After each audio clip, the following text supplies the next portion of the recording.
शुरू शुरू। प्यारे बच्चों, आज हम मैप में भारत की नदियों के बारे में अध्ययन करेंगे और उनमें गंगा और ब्रह्मपुत्र दो नदियों के बारे में समझाएंगे। नदियों से संबंधित जितनी भी सामान्य ज्ञान से की बातें हैं वह आप साथ ही साथ समझेंगे। इससे पहले आप ये समझें कि जैसे नदी है, नदी और नहर आपने देखा है, तो सबसे पहले प्यारे बच्चों आपके माइंड से नदी और नहर में जो अंतर होता है वो भी समझ में आना चाहिए। नदी जो होती है वह प्राकृतिक होती है, प्रकृति द्वारा यानी कुदरत द्वारा यानी भगवान द्वारा हम कह सकते हैं, यानी जो अपने आप बरसात के पानी से, धरती के नीचे से, हिमालय की बर्फ पिघलने से जो अपने आप पानी का जो बहाव बन करके एक बहुत बड़ा विस्तृत मतलब भाग बन जाता है, जो पानी बहता है, उस धारा को नदी कहते हैं। नहर जो होती है वह होती है कृत्रिम बनाई जाती है मानव द्वारा किसी क्षेत्र में पानी पहुंचाने के लिए या किसी नदी का बहाव कम करने के लिए उसमें से अनेक सहायक नदियां निकाली जाती हैं। तो अब हम चर्चा करेंगे, बात करेंगे गंगा और ब्रह्मपुत्र नदी की। गंगा और ब्रह्मपुत्र नदी, गंगा के बारे में सभी जानते हैं कि गंगा भारत की सबसे पवित्र नदी है, होली रिवर है। गंगा में हर लोग स्नान करने के लिए जाते हैं, यानी गंगा का जो पानी है वह पवित्र माना जाता है, गंगा मैया के नाम से जानते हैं। ऐसे ही ब्रह्मपुत्र जो नदी है वह भी तिब्बत और में जैसे ये होकर के आती है, वहां भी इनको ऐसे ही मतलब माना जाता है। तो अभी हम करेंगे गंगा और ब्रह्मपुत्र नदी के बारे में। इससे पहले आपको सभी को यह भी पता है कि जब हम कोई भी मैप में किसी भी प्रकार की जानकारी या मैप का जब हम अध्ययन करते हैं तो सबसे पहला हमारा जो काम होता है वह दिशाओं का होता है। एक बार साथ ही साथ में हम लिख भी देते हैं और यहाँ भी लिखा है कि जिधर हमारा दायां हाथ होता है, जैसे देखो प्यारे बच्चों मेरा हाथ दायां जो है इधर है, तो इस जो मैप का जो भाग है ये ईस्ट है, पूर्व है, और बायां हाथ है उधर पश्चिम होता है, वेस्ट होता है। सिर की तरफ का जो भाग है वह नॉर्थ होता है, उत्तर होता है, और नीचे की तरफ का जो भाग है वह जो है साउथ होता है, दक्षिण है। तो इस तरह से मैप का सबसे पहला स्टेप यही है, डायरेक्शन का समझ में आना जरूरी है। अब हम करेंगे नदियों के बारे में। नदियों का अध्ययन करने से पहले आप देखेंगे कि जैसे ये मैंने एक निशान लगाया है जिसको हम गणित में ऐसे चाप बोलते हैं ना, चाप लगाना, चाप लगा दी भाई, ये चाप लगा दी। ऐसे तिकोने आकार में ये जो है यहाँ एक पर्वत है, त्रिभुजा आकार में एक पर्वत है। उत्तर भारत की जो उत्तर जो दिशा है इसमें एक पर्वत है, वह पर्वत कौन सा है बताएं? हिमालय पर्वत। हिमालय पर्वत, यहां मैं लिख देता हूं हिमालय पर्वत। अब साथ ही साथ हिमालय पर्वत की से पहले हमने वीडियो में भी बताया था कि हिमालय पर्वत का उद्गम यानी कैसे हुआ, उसका निर्माण कैसे हुआ। लेकिन अब हम इतना ही करेंगे कि हिमालय जो है, हिमालय पर्वत, इसके नाम से क्या प्रतीत होता है? हिम मीन हिम, बर्फ, हिम मीन बर्फ, और आलय मीन घर, आलय मीन घर। तो यह बर्फ का घर है। आलय घर होता है, स्थान होता है, ये बर्फ का घर है, यानी बर्फ से ढका हुआ है। यहाँ जो है अभी मैं इसकी जो चोटियां हैं यानी पर्वत श्रृंखला है वो नहीं बनाता, क्योंकि हमने नदियों को समझना है। लेकिन इतना जैसे आप समझ गए हैं कि ये जो है यहाँ पर क्या है, हिमालय पर्वत है। ये जो है बर्फ से ढका हुआ है, और बर्फ जो है जैसे हम देखते हैं फ्रीज में भी बस बर्फ जमी होती है, और बर्फ जो है पहले जमती है फिर जो है पिघलती है। तो जितनी भी जो नदियां हैं वह क्या है, कल भी जैसे ये बताया था कि जो हिमालय पर्वत का जैसे निर्माण हुआ, तो उस समय भी जैसे धरती के अंदर 3 परतें होती हैं, सियाल, सीमा, नीफे, यानी 3 परत होती है, सियाल, सीमा, नीफे। तो उनके बीच में जैसे यहाँ से जैसे इस पर्वत का निर्माण शुरू हुआ, तो ये जो पानी या यहाँ भी है, तो ये भी जो पानी ऊपर की तरफ एक नदी के रूप में बहता है। और दूसरी बात, हिमालय पर्वत में बर्फ इतनी है कि वह जो है शाम को, रात को जैसे बर्फ जमती है और सुबह सूर्य के प्रकाश से वह पिघलती है, तो बर्फ का यानी हिमनद बोलते हैं। ये सारी नदियां हिमालय पर्वत से निकलने वाली जो नदियां हैं हिमनद हैं। हिमनद का मतलब बर्फ की नदियां हैं। बर्फ पिघलने के बाद इन नदियों का निर्माण हुआ है। अभी हम करेंगे, जैसे करेंगे कि ये हिमनद है, हिमनद बर्फ की नदियां।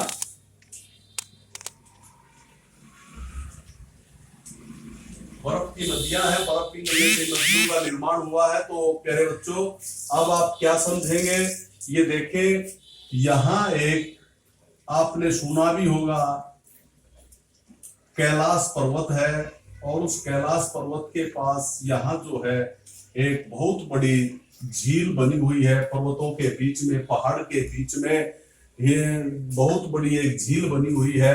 इसका नाम है क्या, बताओ? मानसरोवर। मानसरोवर झील। तो ये मानसरोवर झील है, और इसी के पास में यहाँ एक राक्षस ताल भी बहुत बड़ी झील है। यहाँ राक्षस ताल एक बहुत बड़ी झील है। तो इसी तरह से कहने का मतलब क्या है, झील क्या होती है, जैसे पानी की जहां जगह खाली है वहां पर पानी पर्वतों से बर्फ पिघल करके एक इकट्ठा हो जाता है। तो उनसे फिर क्या है, जैसे पानी अपने आप ही उन पर्वतों में से नदियों का रूप धारण कर लेता है। तो अब यहाँ जो ये मानसरोवर झील है, इस मानसरोवर झील से यहाँ नदी कौन सी निकलती हैं? अनेक नदियां इस झील से निकलती हैं, लेकिन हम बात करेंगे कि कौन सी नदी की? ब्रह्मपुत्र नदी की। कौन सी नदी? ब्रह्मपुत्र नदी। ब्रह्मपुत्र नदी।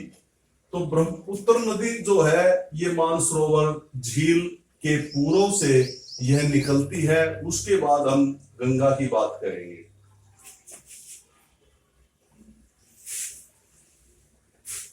अब आप प्यारे बच्चों देखें, यहां जो है जिधर से ये जो नदी निकलती है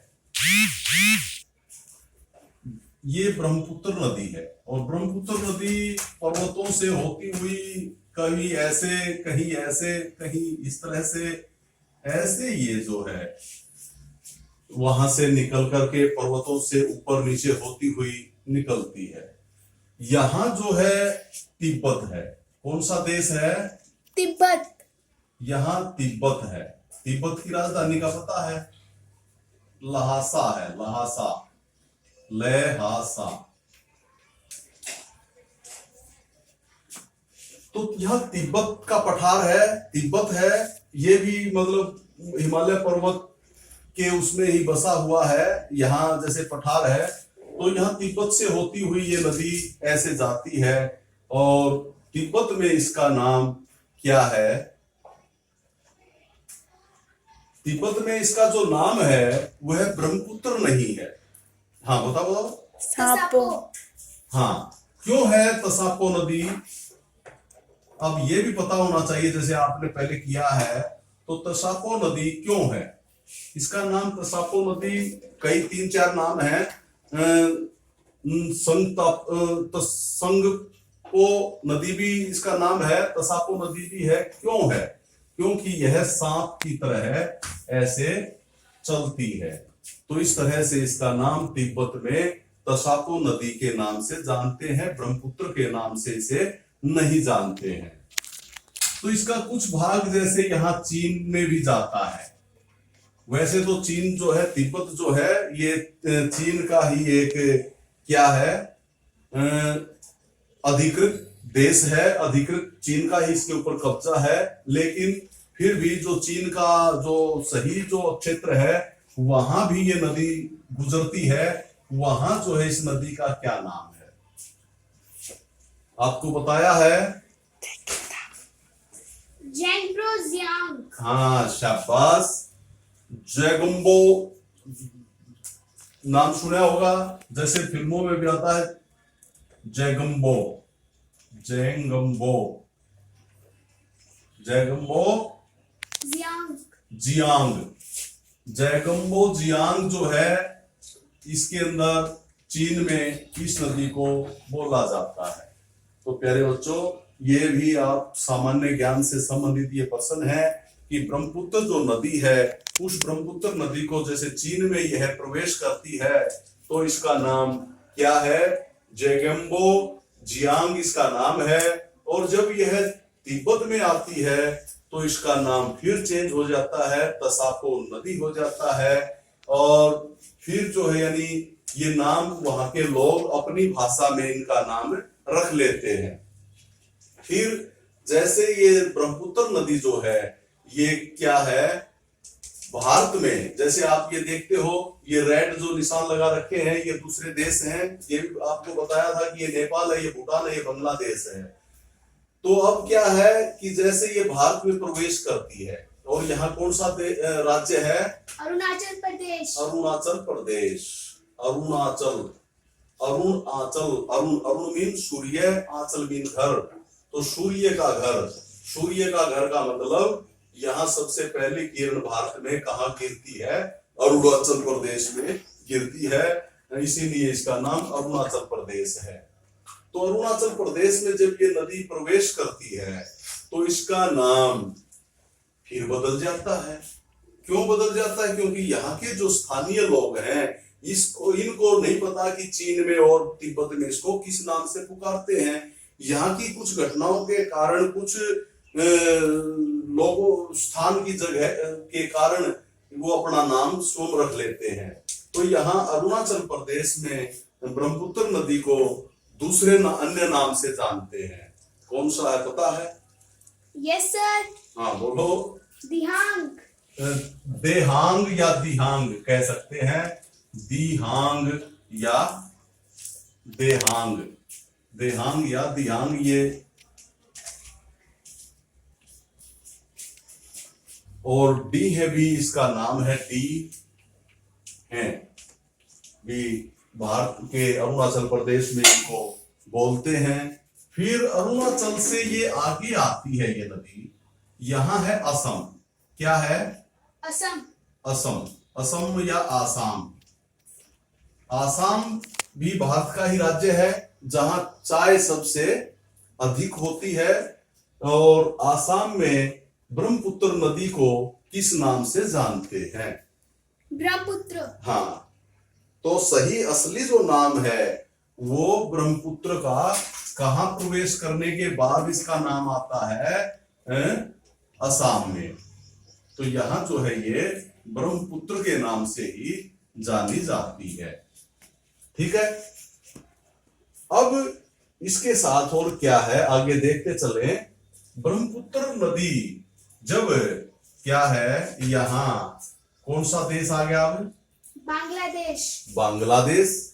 जब बांग्लादेश में ये ब्रह्मपुत्र नदी प्रवेश करती है तब इसका नाम फिर चेंज हो जाता है। यहाँ के लोग अपनी भाषा में इसको किस नाम से पुकारते हैं? जमुना नदी। जमुना। एक तो होता है यमुना नदी, जो दिल्ली यहां से, जैसे गंगा की जो सहायक नदी है, दिल्ली और यूपी को दो भागों में बांटती है वह यमुना नदी है, लेकिन ये जमुना नदी है, जयमुना, जमुना नदी है। और ये जमुना नदी जो है ये बांग्लादेश में जाकर के ब्रह्मपुत्र नदी का ही नाम है। अब और आगे देखिए प्यारे बच्चों, जब ये आगे जाएगी ऐसे, इसको हम यहीं तक छोड़ते हैं। अब इसके साथ एक और क्या है, यह नदी बहुत बड़ी है, बहुत लंबी है, बहुत गहरी है, 200-150 फुट, कहीं पर तो 350 मीटर गहरी, जैसे फुट इतना होता है और 350 फुट और भी देखो कितना गहरा होगा, 350 फुट ये गहरी भी है और 150 मीटर तक भी चौड़ी है, तो खुली है। तो इस तरह से जो ये नदियां हैं, जैसे इनके जो धाराएं हैं ऐसे ऐसे भी चलती हैं और आगे जा करके फिर मिल जाती हैं। तो इस तरह से ये बीच में क्या है, भूमि बच जाती है कई जगह, और वो एक टापू यानी द्वीप सा बन जाता है। क्या बन जाता है? द्वीप बन जाता है। तो इसी तरीके से यहाँ इस ब्रह्मपुत्र नदी के बीच में आसाम में भी एक द्वीप है। कौन सा? वो देना डस्टर कहाँ है दूसरा? तो ये द्वीप बनाती है, यहाँ एक द्वीप है बीच में, उस द्वीप का नाम है आइलैंड, और यह सबसे बड़ा नदी द्वीप है, सबसे बड़ा नदी द्वीप। और नदियां भी के बीच में भी द्वीप रह जाता है, खाली जगह रह जाती है, भूमि का कुछ भाग रह जाता है, उसको एक द्वीप के रूप में मतलब जाना जाता है। लेकिन ये सबसे बड़ा द्वीप है, नदी द्वीप। वैसे तो विश्व का, संसार का सबसे बड़ा द्वीप ग्रीनलैंड है, लेकिन ये नदी द्वीप है। ठीक है। अब इसके साथ क्या है, अब हमने ये देखना है, जो ये ब्रह्मपुत्र नदी है यहां से लेकर के जो इतनी यहां तक जब आती है तो इसकी लंबाई कितनी है, कितने किलोमीटर यह लंबी है? याद है? Yes sir. बताओ। 2900 किलोमीटर। 2900 किलोमीटर, जैसे 2900 किलोमीटर ये जो है इसकी लंबाई है। और अब हम बात करेंगे क्या इससे संबंधित जैसे पॉइंट है, यह मानसरोवर झील से निकलती है, चीन में इसका नाम जैगेम्बो जियांग है, और तिब्बत में इनका नाम तसापो है, अरुणाचल प्रदेश में देहांग नाम से यह जाना जाता है, और जब यह असम में आती है तो इनका नाम ब्रह्मपुत्र नदी है, और जब यह बांग्लादेश में प्रवेश करती है तो इसका नाम जमुना नदी है, और यह जो है 2900 किलोमीटर लंबी है। और क्या नाम है, इसके बीच में आसाम में एक बहुत बड़ा द्वीप बनता है जिसको आइलैंड के नाम से जानते हैं। ये हो गया ब्रह्मपुत्र नदी के बारे में। ब्रह्मपुत्र नदी ना तो एशिया की सबसे बड़ी नदी है और ना ही भारत की सबसे बड़ी नदी है, ये हिमालय पर्वत से निकलने वाली मतलब बड़ी नदी है। इनसे बड़ी नदी 2600, हाँ, हिमालय पर्वत से निकलने वाली ये सबसे बड़ी नदी है। ठीक है। अब क्या करेंगे, अब आप आओ गंगा के बारे में। ठीक है। अब हम बात करेंगे गंगा नदी की। गंगा नदी यहां से गंगोत्री जो मानसरोवर झील है इसके पास हिमनद से ये जो है गंगोत्री नामक स्थान से निकलती है, लेकिन वहां इनका नाम गंगा नहीं कहते, क्योंकि यहां से दो नदियां निकलती हैं, एक नदी जो है और एक ऐसे, यहां से अलकनंदा, ये जो है भागीरथी, कौन सी नदी है? भागीरथी। भागीरथी नदी है। गंगोत्री से दो नदियां निकलती हैं, मानसरोवर झील के दक्षिण से गंगोत्री स्थान से भागीरथी, और दूसरी पूर्व की तरफ से अलकनंदा, कौन सी नदी? अलकनंदा। अलकनंदा नदी निकलती है। ये 20-25 किलोमीटर की दूरी पर यहाँ ये दोनों मिल जाती है। मिल जाती है किस जगह पर? देवप्रयाग। शाबाश, देवप्रयाग। ये एक शहर है, स्थान है देवप्रयाग। ये एक धार्मिक स्थान है। इस देवप्रयाग नामक स्थान पर ये दोनों नदियां यहाँ पर मिल जाती हैं। और जहां दो नदियां या तीन नदियां आपस में मिलती हैं उसको क्या बोलते हैं? संगम। उसको संगम भी बोलते हैं। मान लिया एक यहां से आ गई, एक यहां से आ गई, यहां मिल गए, तो ये संगम भी कहलाता। संगम हो गया दो नदियों का आपस में। तो ये जो गंगा नदी यहाँ उत्तराखंड में देवप्रयाग नामक स्थान पर भागीरथी और अलकनंदा दोनों नदियां आपस में मिल जाती हैं। और ये जो है फिर इसका नाम क्या रखा गया? गंगा। क्या? गंगा। गंगा। तो गंगा देवप्रयाग से जब दोनों नदियां आपस में मिलती हैं तब यह गंगा कहलाती है। तो गंगा नदी ऐसे ये जो है चलती है। गंगा के बीच में यहाँ इलाहाबाद में यमुना नदी भी मिलती है। यमुना नदी ऐसे और सरस्वती नदी, गंगा यमुना सरस्वती, यहाँ भी तीन नदियों का संगम है। और उस संगम को भी प्रयाग के नाम से जानते हैं। इलाहाबाद है ये, इलाहाबाद में। ये अब उसी तरह से प्यारे बच्चे देखिए, और गंगा नदी जो है बिल्कुल सीधी ही जाती है, ज्यादा इसमें इस तरह से ऊपर नीचे नहीं है, क्योंकि ये भाग समतल भाग है। तो ये यहां से बांग्लादेश में जाती है। और ये यहां बांग्लादेश में जाते ही गंगा नदी का नाम फिर बदल जाता है। क्या? मेघना। गंगा नदी को मेघना नहीं, गंगा नदी को पद्मा नदी कहा जाता है। गंगा नदी को पद्मा नदी कहा जाता है। पद्मा, तो पद्मा नदी का समझ में आ रहा है कि नहीं? तो गंगा जो नदी है उसका नाम जब ये बांग्लादेश में जाती है तो ये कहलाती है पद्मा। अब पद्मा और जमुना, क्योंकि इसका नाम बांग्लादेश में तो जमुना है और यहाँ इस गंगा नदी का नाम पद्मा है, तो दोनों नदियां आपस में मिल करके यहाँ एक नदी बन जाती है। तो इस एक नदी का नाम क्या है? मेघना। तो इस एक नदी का नाम है मेघना। यहाँ दोनों अब कहते कि मेघना नदी कहाँ है, तो ये गंगा और यमुना, नहीं, गंगा और ब्रह्मपुत्र या जमुना या पद्मा दोनों मिल करके ये जो नदी एक बनती है उसको बोलते हैं मेघना नदी। अब बात करेंगे यहाँ लास्ट में, जैसे ये बहुत बड़ा क्या बनाता है? डेल्टा। डेल्टा बनाता है। ये दोनों नदियां बहुत बड़ा डेल्टा बनाती हैं। तो डेल्टा को हम अगले लेसन में करेंगे, अगली वीडियो में करेंगे, क्योंकि डेल्टा से संबंधित भी बहुत सी मतलब फिर बड़ी हो जाएगी ये वीडियो। तो डेल्टा समझने से पहले एक बार आप ये दोबारा समझे कि जो गंगा नदी है इसकी लंबाई कितनी है। गंगा एक पवित्र नदी है, ये सभी को पता है। यह पूजनीय है, पूजी जाती है, इसका पानी जो है बहुत ही पवित्र है। और गंगा नदी की हम बात करें कितने किलोमीटर है? 2525 किलोमीटर ये गंगा नदी है।